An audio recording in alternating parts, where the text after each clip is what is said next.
দর্শক আসসালামু আলাইকুম। দেখেন আমার সাইদুল ভাই প্রতিদিন ওই যে কচু লতিরাস ভিডিও দেখায় না আপনাদের, তো আজকে আমি কিন্তু সরজমিনে চলে আসলাম মাঠে, তার এলাকায় একটা ভিডিও বানাতে কচুর লতির, তার ভুঁড় লতি আজকে আপনাদের দেখাবো, সবাই সাথে থাকবেন।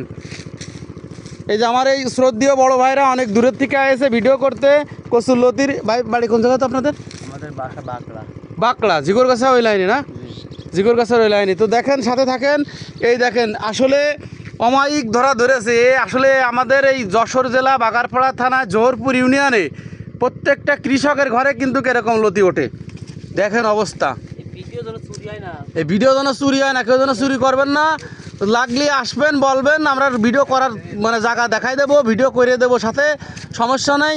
দেখেন অবস্থা। এই লতির চাষ যে করবেন আমার সাইদুল ভাইয়ের সাথে যোগাযোগ করবেন। সাইদুল ভাই 10টা ফুলের ভালোবাসা দেবেন কিন্তু দিলি, এই ভিডিও 10টা ফুলের ভালোবাসা দিলি আপনার সবাই আপনার সাথে যুক্ত হয়ে যাবে। প্লাস এই মানে আপনার চিনতে হবে না, এই 10টা ফুল দেখে কিন্তু চিনতে হবে। দেখেন অবস্থা। আমরা কিন্তু একদম দামদারপুর বেতালপাড়া হলদা মাঠের ভিতরে আমরা এই ভিডিও করতে আসছি। সবাই সাথে থাকবেন, ভালোবাসা দেবেন, এই আর কি। ফেসবুকে আসলে একজন আর একজনের পাশে না থাকলেই মানে কোনো রকমই ওঠা সম্ভব না। আসসালামু আলাইকুম।